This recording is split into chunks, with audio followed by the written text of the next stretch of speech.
Jonathan. I'll be back. Next time it'll cost you. Only $5.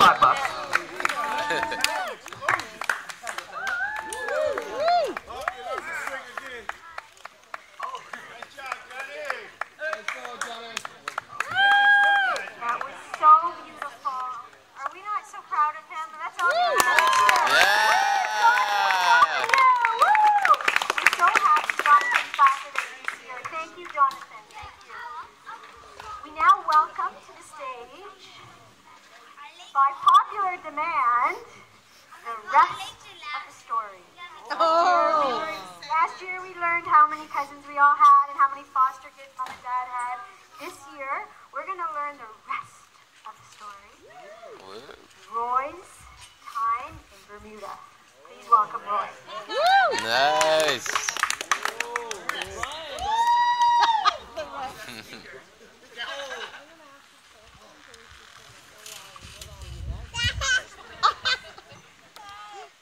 Thank you, everyone. I'm going to sit down because I think it'll be more comfortable that way. Not because it's going to be a long time.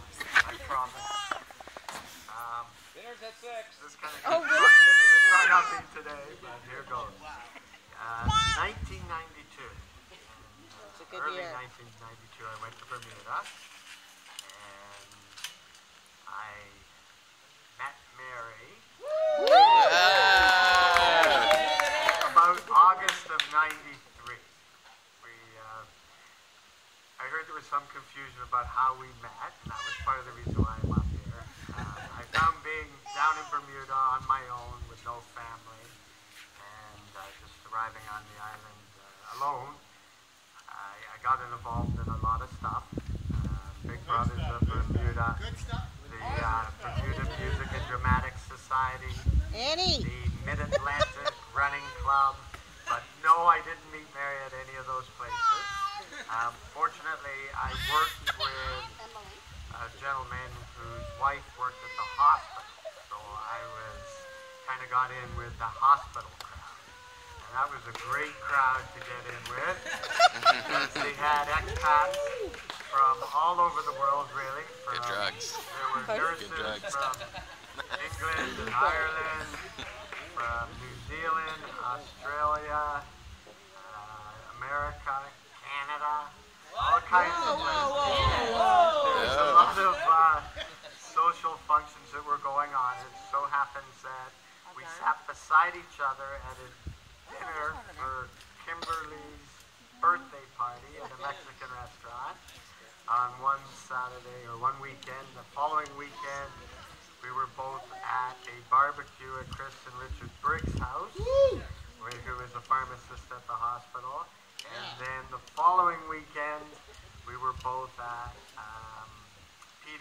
a party at Peter and Natalie's house, who were both also hospital staff. And it was that night that I got up the nerve, or I got talking with Mary again, and it was early August, and we both came to realize that we had birthdays at the end of August. And so somehow I worked into maybe we could go out for dinner to celebrate both our birthdays. And I got her phone number. Mary was quite surprised by this. I won't say the comment she made to one of her friends that night. Say it. Say it. I don't believe what that Canadian asked me. But so I called her up a few evenings later and no answer. And I tried her again the next night, no answer. Tried her again the next night, no answer. And I tried her again the next night, no answer. So I called her at 7:30 in the morning. What are you going to do, right? You want a date? Call her at 7:30 in the morning. You'll get her in. I got her in, and we made arrangements to go out for dinner. So on the evening, I came in, I arrived at her apartment on my scooter. And after a bit of questioning, it was determined that yes, she'd feel comfortable driving on the back of the scooter with me to the restaurant. So we went to the restaurant. I had been to the restaurant once or twice before for brunch with a group of people. It was a real nice place, and it was very informal for brunch. And as we arrived and we told the maitre d' a reservation for two, he asked me, "Sir, did you bring a jacket this evening? Do you have a jacket with you?" And I was kind of, no. "Oh, well, don't worry, we have one here for you." Oh, no. Apparently it was quite formal in the evenings, and men were expected to wear a dinner jacket. But they pulled one out of the closet for me. And, so there we were, our first date, me in a borrowed jacket. Classy. Did you tell her it was borrowed? Yeah, she was in there, right? Oh, right, I guess so, yeah. And then after that, that would have been the August of '93.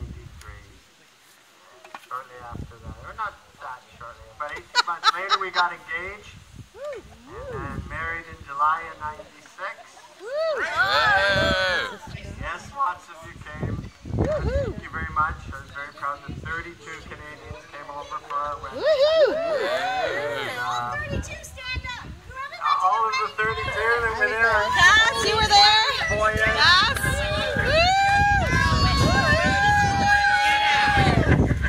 My two parents. That Grandma and Grandpa Hoare were there, rented a car. Drove all over the place. Not me. Greg's Bananas, Barney House.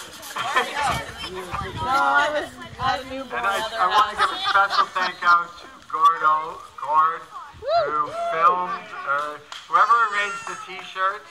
We all to be on mainly the Simone same clan. flight.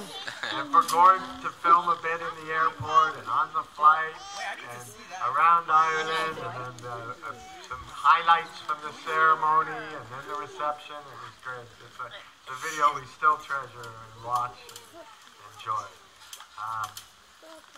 Married in July of '96. First child born December '97. Emigrated to Windsor January '98.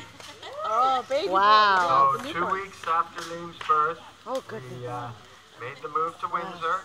Windsor was a choice that I had made based on the job, the offer that I had at the time. It was a type of survey firm that I wanted to join, a professional, progressive, large firm. That was the type of firm. I didn't know what it was going to be like.